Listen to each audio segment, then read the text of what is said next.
What is customer experience and why has it become increasingly more and more important? And how do we leverage technology to transform customer experience?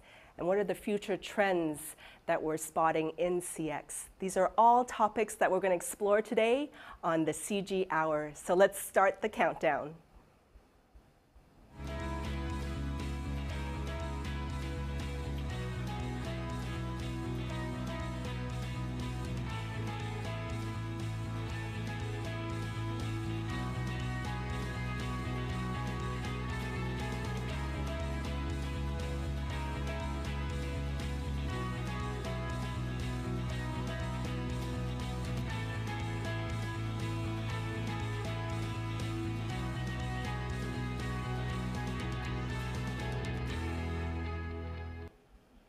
Welcome everyone to Season 2 of the CG Hour. This is our inaugural session for this year, 2023. For those of you that are new here, this is the CG Hour and my name is Fanny Dunnigan. I'm the host of the show, and every other month we come to you with experts and subject matter experts as well as business leaders to share with you the latest trending topics around business and technology. And we come to you live via LinkedIn as well as YouTube, so feel free to interact with us in the feed, share with us your comments, gather questions you have for our panel, because this is going to be an interactive session here. So welcome everybody, and feel free to introduce yourself in the comments below. Treat it as a place for you to network with each other, meet other people, and I challenge you to connect with 3 new connections today in the comments and make it a networking opportunity as well. So introduce yourself, tell people where you're tuning in from, and we're going to be getting started. So let's see who's tuned in so far. I see Dolores joining us from LinkedIn, as well as David Cause. Welcome to you both, some of our great supporters here. And as well on the CG Infinity live show post, I see Sarjeet. Shout out to CG Infinity, who is the sponsor of our show, as well as Jim Smelly. Welcome everybody. Please introduce yourselves and tell people where you're tuning in from. So today we're going to talk all about customer experience. We've put together a panel of experts to share with you their thoughts around what is it, why is it so important, the technology around it, case studies, as well as future trends. But before we do that, we want to play for you a research video that we put together to give you some background around it and why it's so important. So let's roll that video now.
Welcome back to the show.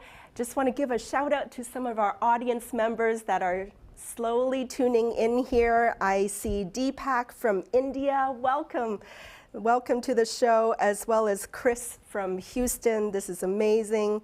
Jim's from snowy Denver. And Stacy has shout out to Angela Neal. Looking forward to meeting you and listening to you. So I want to introduce you all to our amazing panel of guests today. Starting from my right here, I'm going to start with Mike Parrish. Mike Parrish is the VP of Customer Experience at CG Infinity.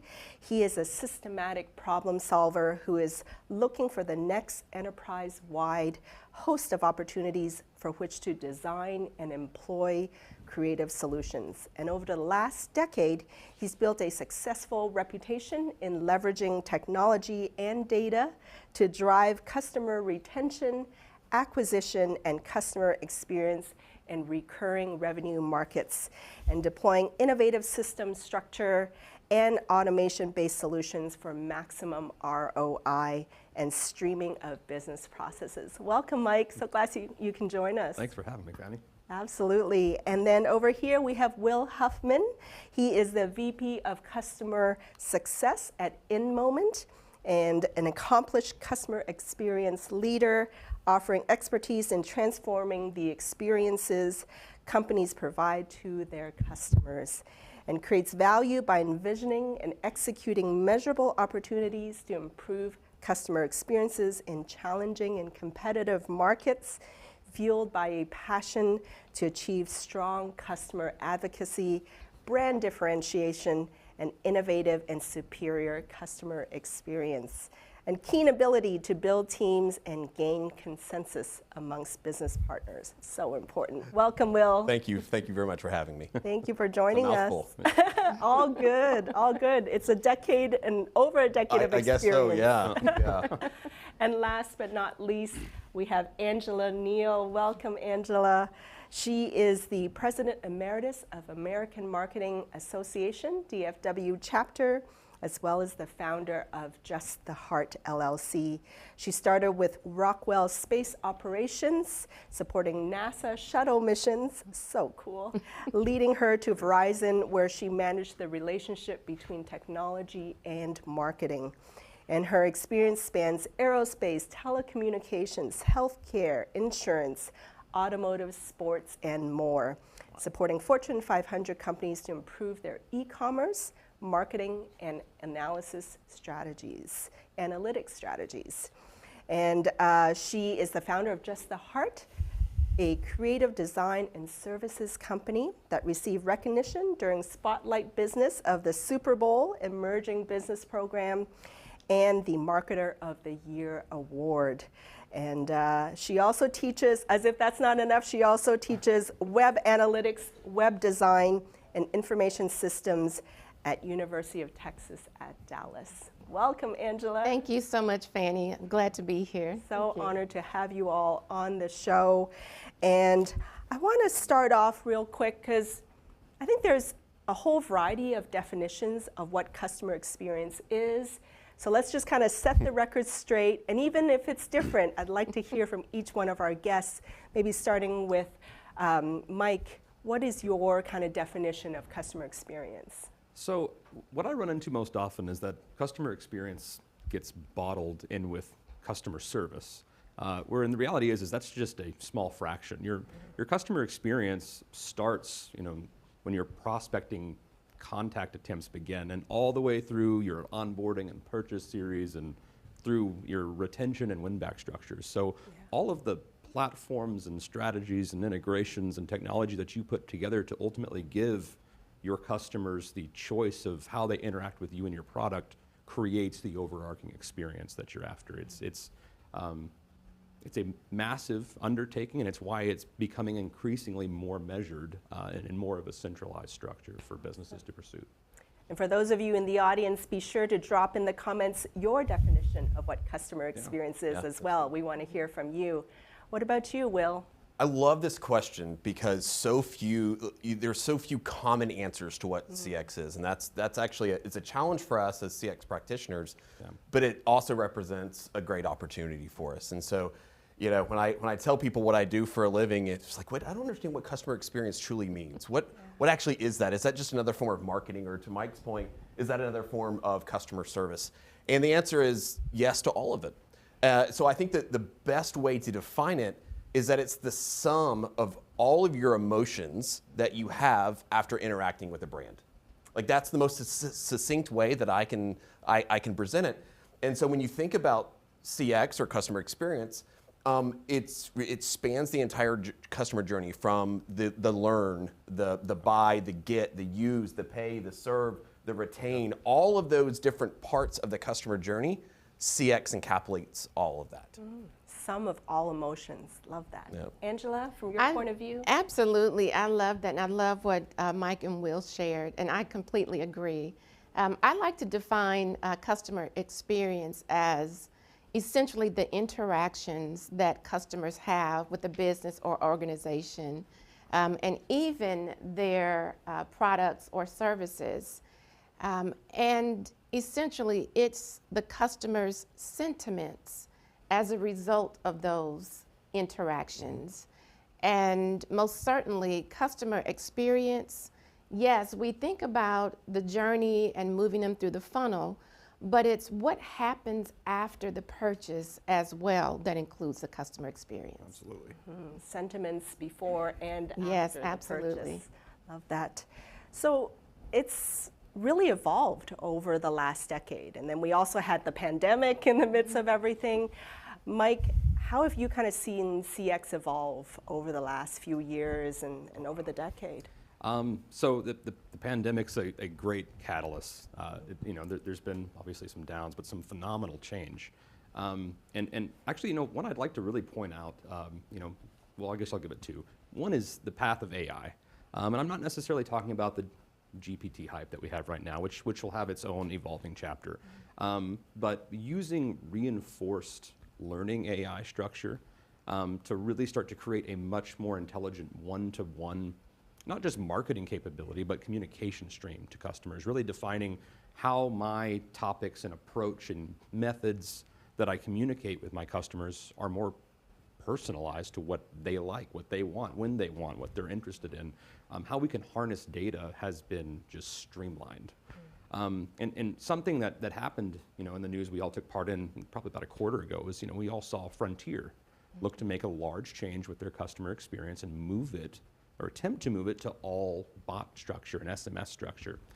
And there was a lot of concern about that if you followed it on LinkedIn and in the news, but the reality is that that's a great risk to take. They're going to learn so much and be able to evolve that bot and the human support behind it to really craft a more personalized and intelligent and streamlined experience that customers can now interact with when they feel like it and how they feel like it. I mean, it's going to be changing ultimately. And I think that's something I find important, is that how we view experience and the customer experience needs to evolve and open up as these technologies provide us with these new paths. Yeah. Will, you've been in the industry for a long time. Back then, was customer experience even a term or word that was popular? So my evolution within CX it's a long story, and so I'll be brief. But back in the day, it was market research or customer retention strategy or customer service. And it evolved into something with Tony Hsieh and Zappos and all of the evolution of Reichheld and Markey and the ultimate question and the introduction of Net Promoter System. All of that kind of helped fuel the fire. I think today, though, if you even just look at the last 2 to 3 years of CX, there's really kind of three things that have really morphed themselves, right? Number one is just purely customer expectations are changing. Yes. And it used to be expectations were driven by the experiences within your own vertical or your own category, right? So banking customers were very myopic. They judged the experience that their banks were giving to them based off of other banks that they worked with. And that's not true anymore, right? They're judging you, the organization, based off of Amazon, based off Netflix, based off of Starbucks. All the various brands they interact with on a personal level, they are now judging all the brands based off that and setting really high expectations. So those brands that are helping to evolve and meet those expectations are the ones that are excelling today. I'd say the other thing, even just looking at the last, 6 months, the macroeconomic environment has absolutely changed the way CX is thought about, right? Customers are more finicky. They have a tighter control of their pocketbook, and they're trying to make very logical decisions. Again, brands that excel and making a seamless experience are going to win out because consumers have choice and they have a lot easier ways to interact with these brands, right? And the third and final way, and this goes to all my fellow CX practitioners that are out there, the necessity to prove ROI on your CX investment is becoming much more prominent today, especially as organizations are really focusing on where they're spending their CapEx, where they're spending their OpEx. So you really have to make sure that the investment that you're making, whether it's in your voice of customer or your AI or any of your other outreach that you have with your customers, are actually proving that. And there's a whole litany of ways that brands are doing that today. But it's super important that we all in the CX world are making sure it's tied back to an outcome metric. Yeah. Amazon's 2-day shipping has certainly spoiled all of us. Right. Just a shout out to folks in the comments. Caroline Turner defines customer experience as how you feel after an interaction with a company. Yes. And Lagnesh, he says, I'd say customer experience is everything from start to end that your customer feels about their engagement with you on their journey. 100%. Great summary. Angela, what about you? How have you kind of seen it evolve and change over the years? I love that question. You know, the advances in technology and the evolving needs of the customers have really heightened a keen focus on customer experience. One of the things that I can mention is that in this, I've seen personalization definitely come to the forefront. The expansion of multi-channels for marketing, that has also kind of come into play. One of the other things that comes to mind is the focus or the introduction on the emotional aspect in the customer experience. And even to that point, even humanization. Companies in their language, whether it's through a bot or a direct customer experience, really engaging in that more positive, healthy greeting experience for the customer. And I think it's important to mention that PricewaterhouseCoopers did a study and found that 73% of customers find that customer experience is a key factor in their purchase decision. So most certainly, customer experience has grown to be a heightened focus for all. Absolutely, 73% Yes, is high. absolutely. Yeah, I bet that's higher these days. Yeah, I'm sure it had, yeah. It's only going to rise. Yes. We have so much choice, right? We do. So- We do. Yes. Shout out to David Ball in the audience. Customer experience to him is the result, opinion, and impression of the customer after interacting with your brand through online store or any kind of interaction. To your point about multi-channels, Yes. right? We have Data so store. many options as well. Now, I know each one of you are very passionate about various aspects of customer experience. Mike, why do you think it's so important to organizations these days? And I know you're passionate about retention and onboarding. Talk Yes. to us about that. So in a lot of the industries that I've worked in, you find that, to your point, the competition, you're all selling a version of, if not the exact same thing. So your ability to stand out from the competition and really go from well, it won't be from a 0 to 1, but a new era of your industry is really based in your competition, or excuse me, in your CX approach and the technology you put around that. Historically, right, I worked at a large security firm, home security firm, and we spent quite a bit of time really refining our ability to understand retention. Why did we have an attrition problem? What were the problems? How did we classify those? And we really put work into, with our partners, developing models around churn. And then ultimately, once we had our data set, we started building out marketing programs that would tailor these experiences to the customers, not just because we don't want you to leave, but to address what we found to be wrong over time with you. And so not with you, that sounds negative, but with the account, right? You weren't having a positive experience with us. We've identified that, and we want to make sure that we take care of it and that it doesn't happen again. And we harnessed AI to do that. So I think, honestly, onboarding and retention in my mind are the two key platforms that you have within a customer journey and their overarching experience. So the onboarding obviously sets their path, their experience with your company, what they are going to come to expect, how they're going to be used to working with you. And retention is on the other end of that, be it the life cycle has come to what the normal end is expected to be and you'd like to renew it with new technology or new offerings, or it's on the other end of that in which you've had a bad experience and now it's time to augment and alleviate. And so again, back to the technology piece there, there is so much that has broken out since, we brought it up, since COVID in 2020, that just really changes the landscape. And you've got to be on the forefront of that to be able to harness it and supply your customers with those choices. Yeah. Now, Angela, I know you're very passionate about value to customer. Tell us why that part is so important in CX. I honestly believe that customers really need to focus on the value of the customer, or companies need to focus on the value of the customer. Customers have a voice, and the value of the customer should not be an afterthought. The voice of the customer is very powerful. And in thinking about that, customers, going back to what you shared, Mike, the retention. And I know that I follow Neil Patel. One of the things that he has shared is companies have 60 to 70% chance of selling to an existing customer, but only 5 to 20% chance of selling to a prospective customer. So that value is so important, so profound, and organizations need to focus on the voice of the customer, the value of the customer, and most certainly to increase retentions, loyalty, longevity of the customer.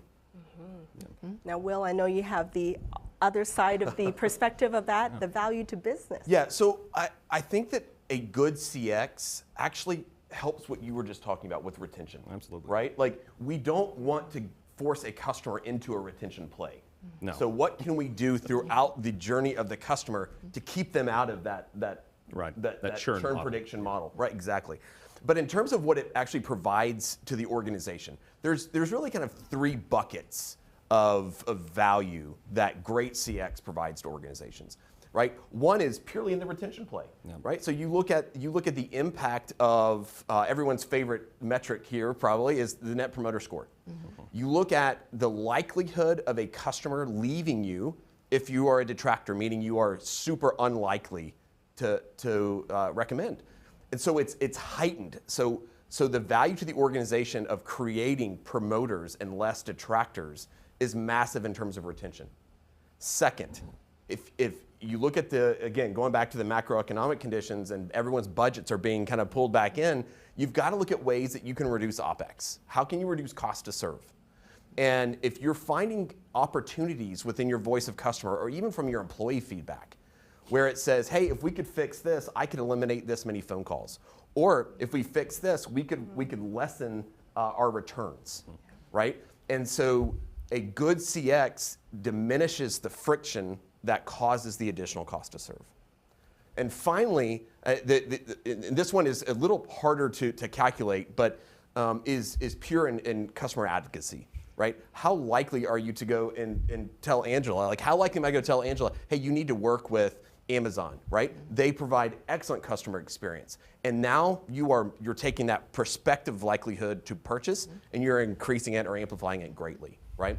And so organizations that are measuring the impact, understand its value, and investing in CX are absolutely reaping the rewards from that today. I love that. Absolutely. Retention, advocacy, voice of the customer really sets the tone for these definitions here and why customer experience is so important. So before we move on to the next segment, I do want to cut to a short break here and share with you an upcoming event for CG Infinity, which is the Energy Marketing Conference. So let's roll that right now. Hello everyone, I'm Jason Barrow with CG Infinity, part of the Energy and Utilities practice. We're excited about the upcoming Energy Marketing Conference in Houston on March 20th and 21st. We're really looking forward to our breakout session with our VP of Customer Experience, Mike Parrish, leading us in a discussion on retention automation with AI. If you're going to be at the Energy Marketing Conference, please stop by our booth. We'd love to connect with you and reconnect with old friends and talk about some of the exciting things we have going on at CG Infinity.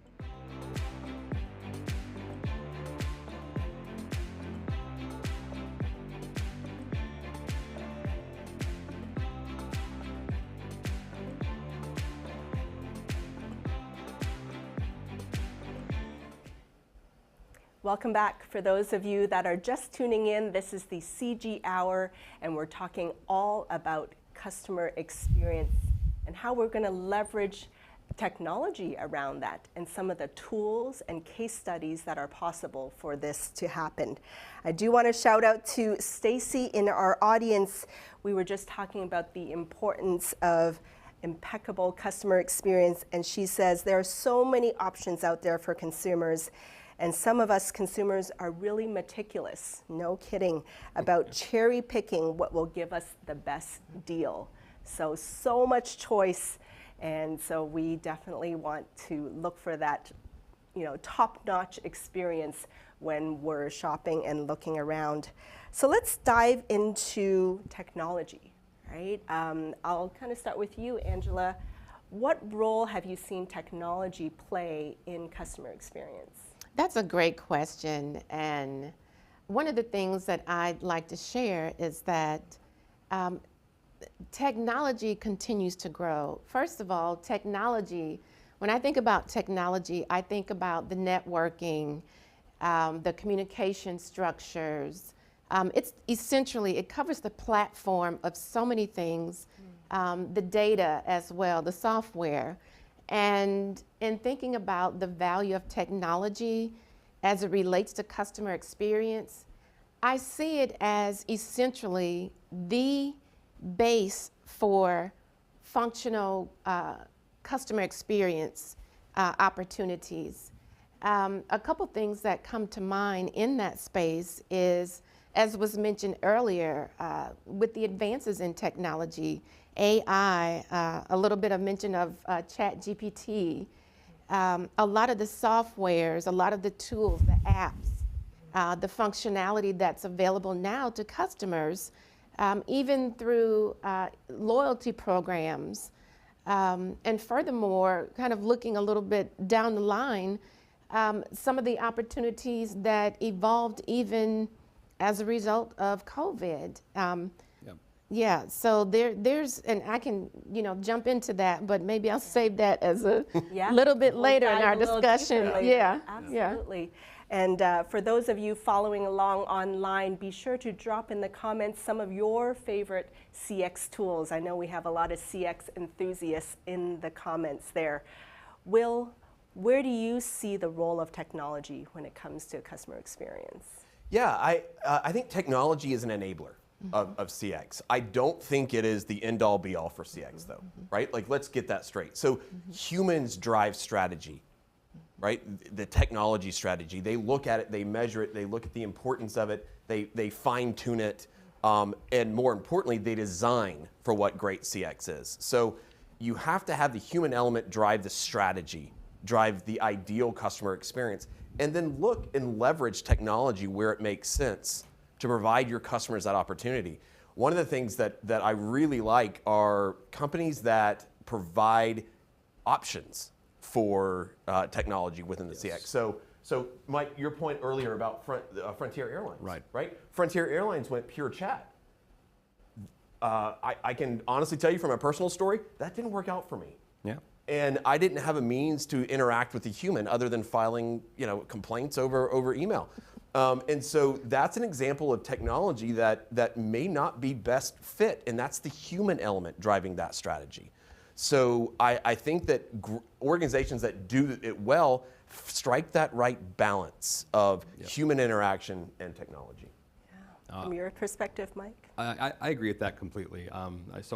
We've had a couple of really solid partners that we partner with at CG Infinity today that live in the bot and SMS space. So Quick has made just phenomenal, I mean, in my opinion, strides when it comes to really structuring their technology and platform to provide you with, SMS and chat and being able to flexibly rotate those based off of your consumer's device. It can rotate over from chat from PC, or if it realizes you're on an iOS, it'll flip your web chat to an SMS on your native structure, right?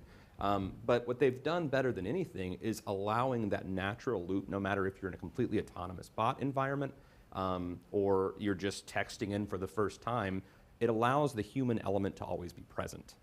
And that's Will, to your point, I think that's really the magic sauce. I don't think, in fact, to that point, when I've implemented some of these platforms historically, one of the questions I always get from the business is, hey, are we going to have to make cuts?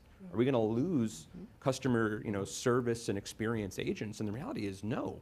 No, we're going to allow our best agents to touch more customers simultaneously. Text is asynchronous, and it enables you to do that, right? Fantastic. Whereas, other agents can then move to different roles and structures to support other areas of the business. So it's an enabler, I think, to CX from the customer's ability to choose, to your point, Will. But it's also, a business strategy to implement, while you're achieving CX, to really understand the new environment you can create within your service ability. Yeah, I agree. I just want to throw this out, that most certainly that human aspect is the essence. It is the foundation of what we do, why we do what we do. And thinking about customer experience, yes, the technologies and the tools that are available, but even to your point, Will, just taking it to that extra heightened level, there may be a need for that, what's called, the white glove experience for different levels of customers. So, yeah, absolutely. Yeah. Now, Angela, I know you're very passionate about analytics. Yes. And those tools. Tell us about some of those that have been very successful for you and useful. Absolutely. So in my experience, I've used various tools such as Adobe Analytics, Google Analytics. Those are, in essence, I like to call them tracking tools for checking customers' behaviors, looking at opportunities for perhaps adjusting the customer journey, different paths. Also, other tools, ESPs or email service providers. There are so many tools, Hotjar, for example, that will, in essence, track the customer's path, clicks, where they scroll, all those activities on a website, for example, Salesforce, Mixpanel. There are numerous tools, and there are tons more, but those are some of the tools that I've used in the past. Absolutely. Yeah. Shout out to Sebastian in the comments. He says, as touch points, similar to what Angela's saying, become increasingly digital, UX design and development becomes the vehicle for CX. What about tools for you, Will? What are some of your favorites and why are they powerful? I am a huge voice of customer tool and voice of employee professional, let's call it that. I've been doing this for a long time. I would say that any tool that you can put out there that brings an integrated customer experience together, which my organization, InMoment, does extremely well, which is taking all of the various signals from customers. And that doesn't always have to be feedback, like direct survey feedback. That can be operational data, that can be financial data, that could be chat transcripts, that could be product usage. It could be a litany of what we call signals that you're bringing together, which then you're taking integrated insights on top of that, right?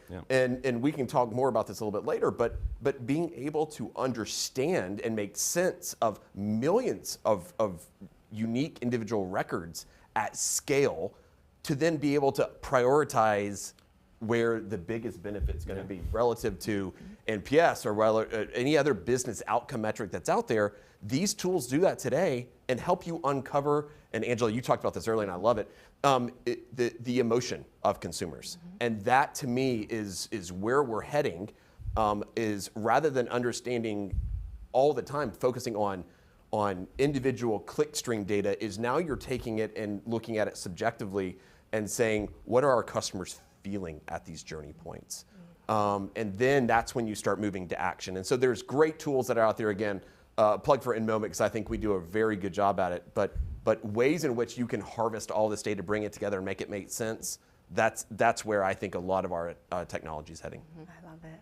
As a left brain, right brain advocate, I love that you actually said emotions and technology all in one paragraph. Yeah, absolutely. They really tie They together. really do. Yes. Mike, from onboarding tools, what have you seen and what's been popular?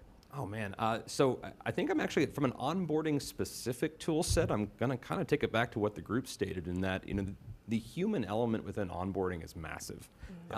But one of the things I think Angela brought up, and we've kind of repeated a bit, is the power of choice. So when it comes to onboarding, I think something we're starting to get better at, across a multitude of industries, as a combination of operations meets marketing, is giving customers a far better suite of control over how they choose to communicate with us or use our product.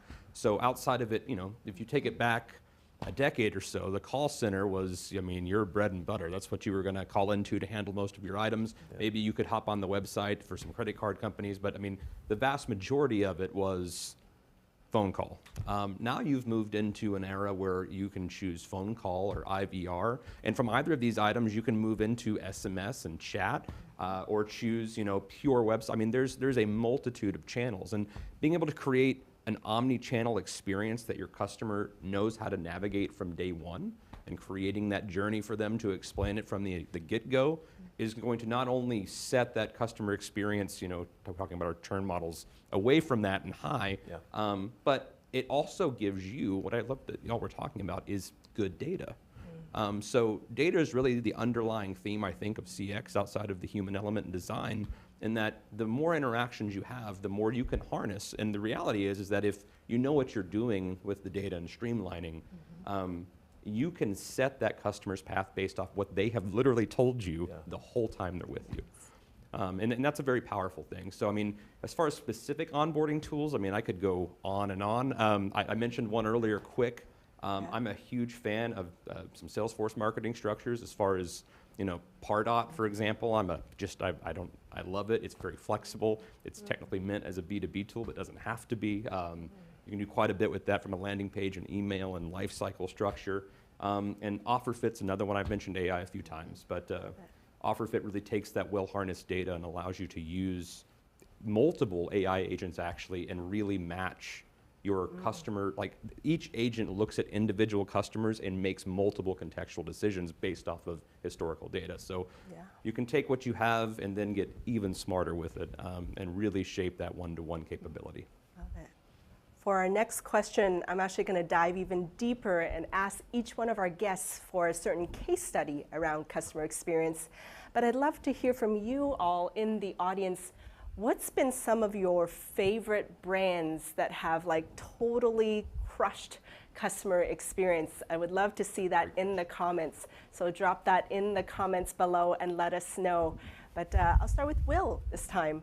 Can you give us a case study? We don't have to mention names, but of where CX really kind of epitomized the utmost experience.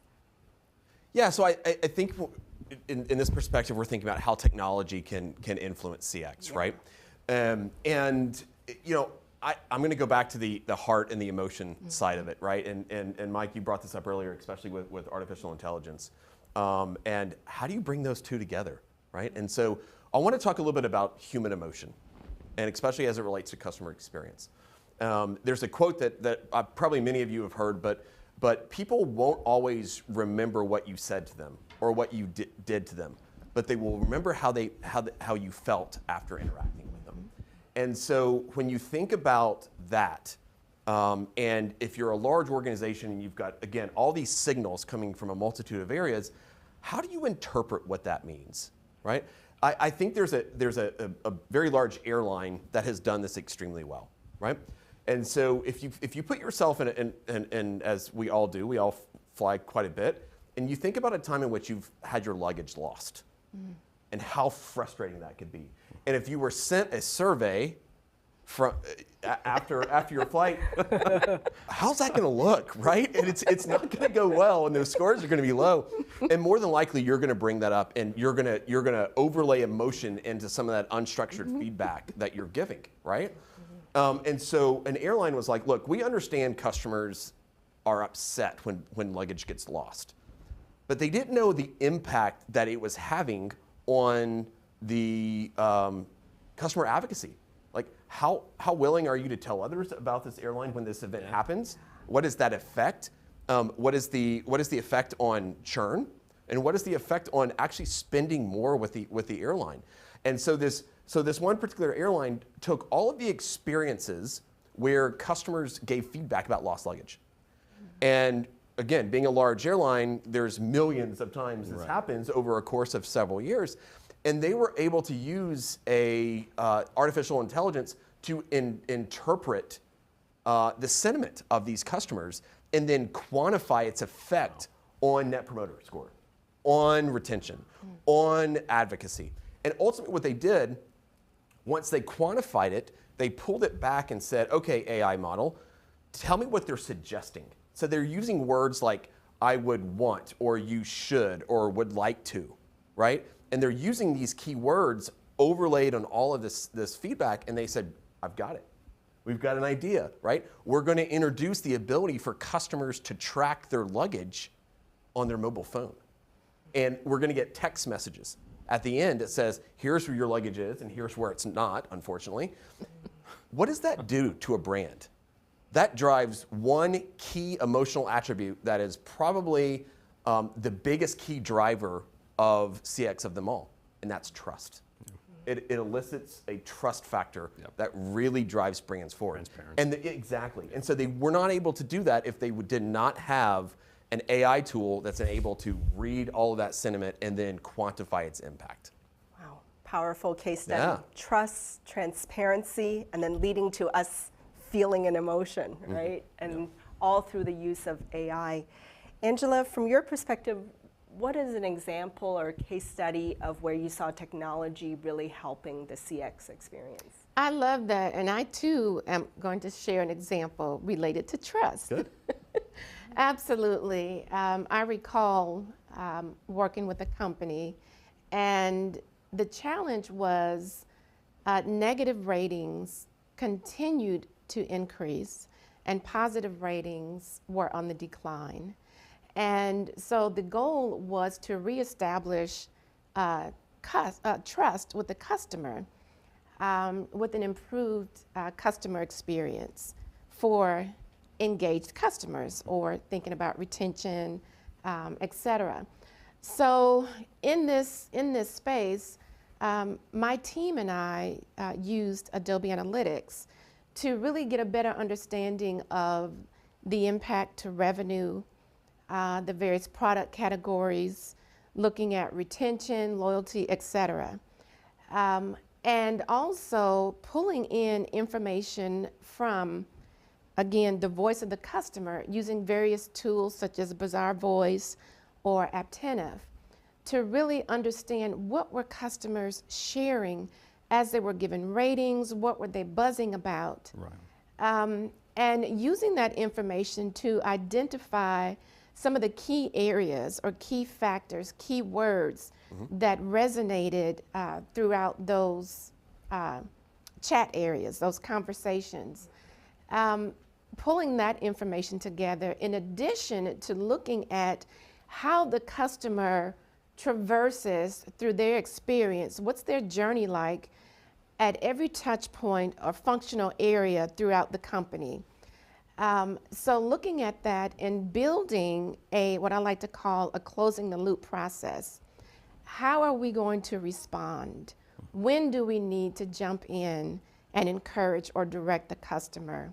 What are some of those obstacles that the customers are speaking about? So from that standpoint, and of course partnering across the company, being able to minimize those issues, the results that we saw were 3.5% decrease in negative ratings and nearly 1% increase in positive ratings in under 3 months. So that, again, reestablishing that customer trust using customer experience. Very specific results that Yes. are measurable too. Yes. Some of the feedback coming back from our live feed talk about customers. You guys are our customers basically in the live feed. Some of the brands that people are mentioning with great customer CX is Progressive, Trader Joe's, Qatar Airlines, for sure. Mike, from your perspective, how have you seen kind of technology in customer experience in a case study? Well, y'all know me. Y'all both gave trust examples, and I'm just going to go straight to technology because Go for it. in technology I trust. Good balance, Mike. It is. Yes. Thank you. Thanks. I thought I'd help out. I'll give a personal one as well. As I stated, and we've talked about a bit, retention has really been a bit of my niche within the CX experience and automation world. And in a previous life, we it was a recurring revenue model of a company, and we had an attrition problem. And we put together a team, what was a cross-functional team, which is something I think we could also talk about in depth. But we put together a cross-functional team that was, the head of retention, some of her folks. We've got the head of marketing, executors under the marketing. We've got IT and automation. I mean, everybody's at the table to be able to make decisions and build whatever it is we come up with to tackle this massive issue, right? So it allows us to move quickly. And we spent about a year building our own, we worked with a partner to build an attrition model, a churn model, and then using that data to build our own autonomous marketing capability across multiple channels, right? And we pulled it out, right? I mean, something like 1,600 basis points over the year of improvement of retention capability, which was a big deal. We were very proud of ourselves. It was something to be celebrated. And then along comes our opportunity to jump into AI and further enhance these capabilities. And so for the POC, we decided, hey, let's test this against this uber successful retention program we've spent so much time putting together. So in short, what we did is we gave it, the control is our current model, our current offers. We're targeting customers by their, forecasted cancel reason. I mean, we're feeling very ahead of the game. We gave the AI, the OfferFit, we gave them 60 different individual templates, various different offers, and we helped them supply the connections and rules, right? What customer gets what offer based off of their churn model, the whole thing. In the first 3 months, this platform had beaten us by over 300% in NPV. Wow. I mean, the customer value it was able to drive, the number of customers it was able to better match, the more retention we had out of that. I mean, so it basically told us, like, hey, we've discovered all of these new sub-segmentations of customers that like to be contacted this way, at this time, with these offers, and that want to stay with you. And you just weren't speaking their language. I mean, you weren't providing them with the specific CX that they were looking for. And we learned a ton, and of course went on to test various others, but I mean, AI is a game-changing capability for CX, obviously for marketing, for data streams, for learning as an enterprise about your customers. And it was not only rapid pace, but firsthand. I really don't even think at the time the owners of OfferFit thought it would go that fast. Like, I mean, it blew us all away. Love that. It was absolutely amazing. So technology coupled with cross-functional teams becomes a powerful mix. So I want to cut to a quick break here and share with everyone the Ignite Connects product and their first year anniversary. Let's roll that video.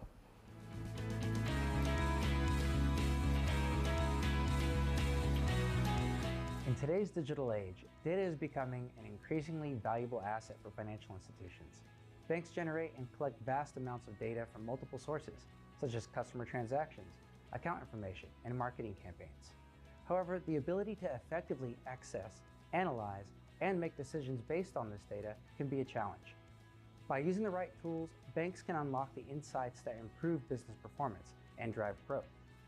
The right tools can include the use of integration and automation platforms, which enable organizations to connect systems, applications, and data sources together while automating processes. Ignite Connects is a new platform to help banks automate the movement of processing and data between different systems, creating a centralized view of customer data across all channels. This provides a better understanding of customer needs and preferences, allowing banks to make data-driven decisions that can improve customer engagement and retention. Through the use of Ignite Connects, we recommend 3 ways to get the most out of your data. 1, focus on data analytics. 2, business enablement using application programming interfaces or APIs.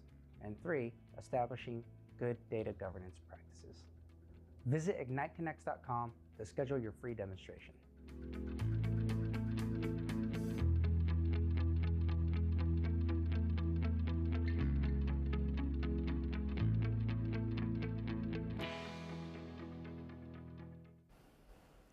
So we've talked a lot about the technology and the artificial intelligence around customer experience. Now, as soon as AI is mentioned, a lot of times the first question people will have is like, well, what about humans?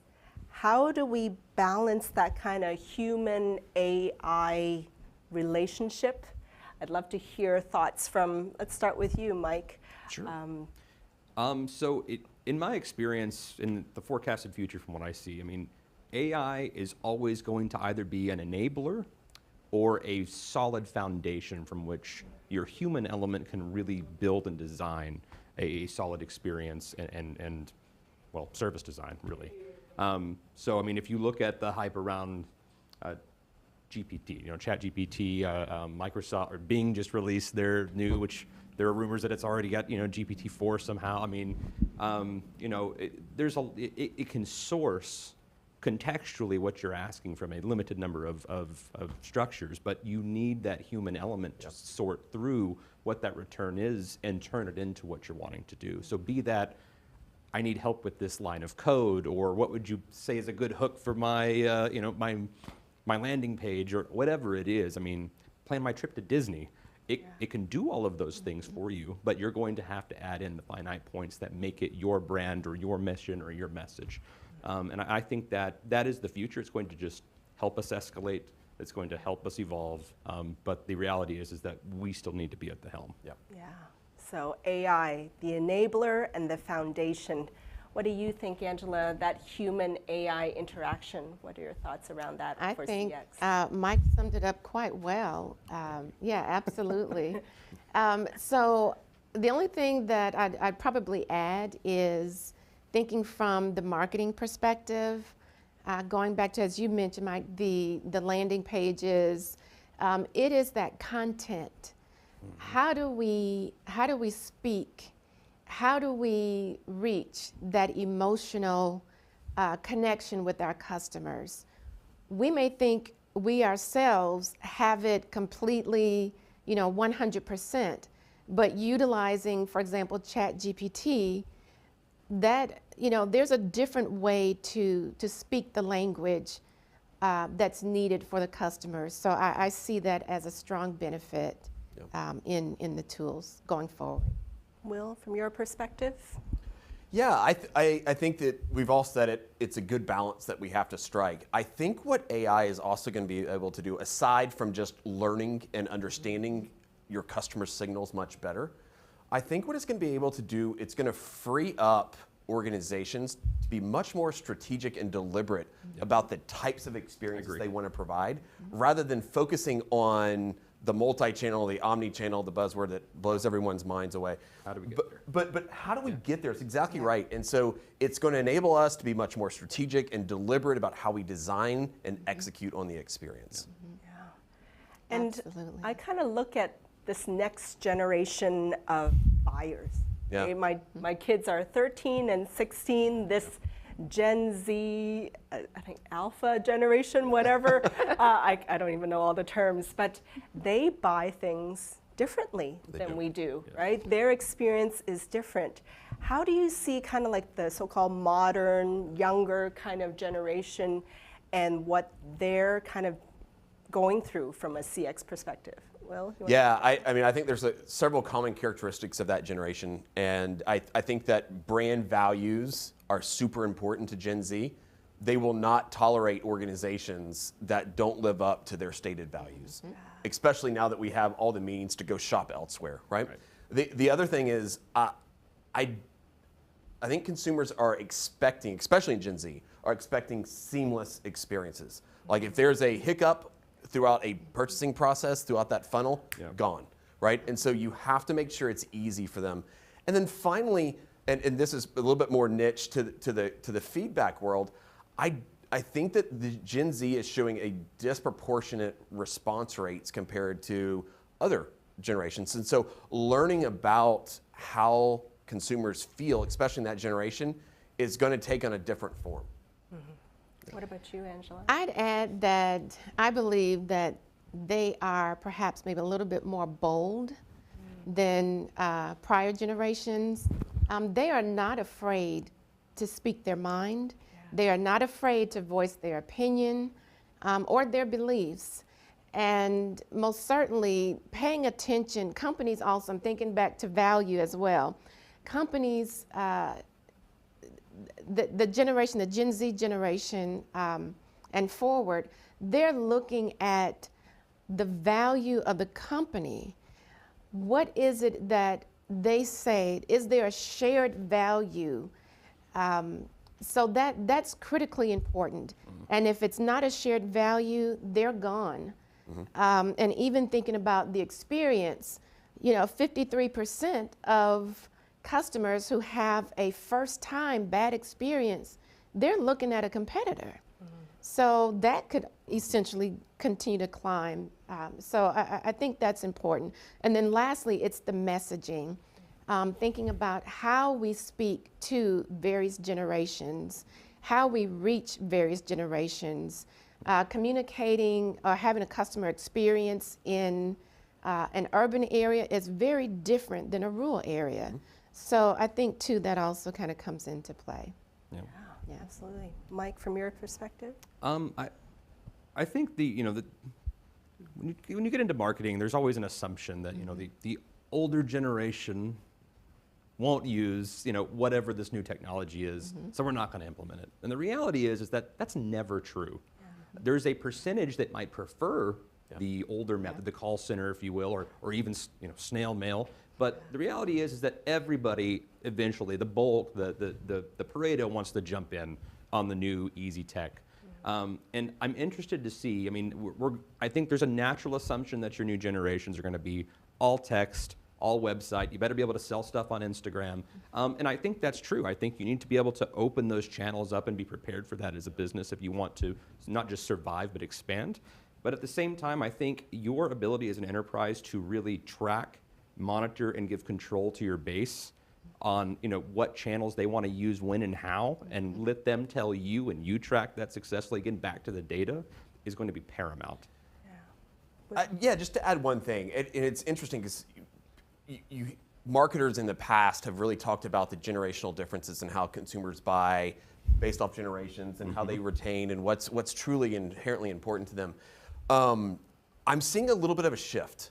Instead of talking about generational preferences, they're talking about the personalization of the experience, right? And so, Mike, I loved your point about maybe some of the older generations aren't as keen on interacting with certain channels, but we see a lot that are, and those that are, they want that personalized experience. They want to know. Yeah. They want to be addressed. They want you to be. They want to know that you know them, right? And we're like, hey, we've seen that you visited 3 times in the past 2 weeks, and you've called in about these issues. Let us take care of that for you, rather than addressing them from a generational characteristic. You're addressing them based off of their experiences they've had with you in the past. Absolutely. I think the bottom line is we all, as humans, need and want to see, touch, hear, feel. We can't taste through the computers yet, but maybe that's knows? coming, right? But yeah, I think that's the bottom line with the customer experience, just remembering that we're all human. listening. Yes. Right? Listening to the customer Yep. and then leading to that loyal community. And then that leads to the advocacy and referrals Yep. from there. Yep. I love that. So as we kind of wrap up the show, I'd love to hear from all of you kind of like a short summary looking to the next 5 years of CX. One thing you're looking forward to. Will, can we kick off with you? Yeah, I think that data is obviously a very big player. We've talked a lot about that in various talk streams today. I think data is just paramount. And it's not necessarily just data about purchasing. It is data about customers' emotions and feelings and their transactional and their financial and the operational. So it's combining, I'm going to use this term again, it's combining all of these signals together in an integrated way that you can take and be proactive rather than reactive. So I think when we look at CX, it is instead of waiting for customers to have issues or waiting to present them with offers, is how do we get in front of that? And if you're a telco, how do you get in front of a consumer who may in fact be having problems with their router and resetting it in the middle of the night so they don't have to wait and call you? So it's learning from all this data, going back to AI, right? How do you become predictive and then use that in an integrated action way? Mike? So I don't know if mine will come to pass, but it's interesting. So it very much in vein with what Will stated. We continue to be able to move more towards the real time. And the reality is that in today's world, you see continual focus on data privacy, right? I don't want to share my data with this company or this company or this company. And I think controls around that are still very important. But there's also the other side of that where sharing your data, the right data, with companies you want to do business with makes your life easier. It enables that real-time capability to understand that, oh, your router's down, or you have a low battery in your alarm panel, or whatever it may be that's vexing you at the moment, would enable these enterprises to step into your life for a few moments, fix the issue, potentially before you even know it's one. I'm very excited to see, not to kick a dead horse, guys, but what AI's effects are on that in the future and where this data path and conversation takes us. As AI continues to become more of a mainstay in our lives, new controls are going to sprout up around that, and I'm also very interested to see what that structure starts to look like. So I think we have a very exciting next half decade. And Angela, one thing you're looking forward to in the future of CX? One thing I'm looking forward to in the future of CX is ditto. But also, I'm looking forward to companies really pausing and taking a moment to perfect, as much as possible, within reason, their customer experience. Sometimes we get so caught up in the metrics and the new tools without realizing that there are issues in the mix. If I'm a customer of a loyalty program and I receive a reward, maybe a free treat of some kind, when I arrive at the establishment, it should be free. So that messaging, perfecting that messaging, perfecting that experience. Awesome. And to you all in our audience, you are our customers, our audience, our loyal community, I want to finish with a quote from Rob Flint in the audience, because I think it kind of summarizes in a nice, fun way of CX. To quote Tom Cruise in the movie Jerry Maguire, customer experience means having them at hello. Yes. So I want to really quick play a video for you before we wrap up, a compilation video of CG Infinity's Salesforce Pledge update. Let's roll that now.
speaking of values, you can really see that CG Infinity values community and giving back. So that was a great video there. And I want to wrap up by telling you all to tune in 2 months' time for the next CG Hour on Wednesday, April 26th. Same time at noon Central. We're going to talk all around financial services and some of the technology trends around that topic. So tune in then, save that date, April 26th, for those of you out there that are interested in financial services. And thank you so much to CG Infinity. And as always, their motto, and something I subscribe to myself, is people first, driven to transform. Yep. Thank you everyone for tuning in. Thank you to our amazing guests, and we so appreciate you. Okay.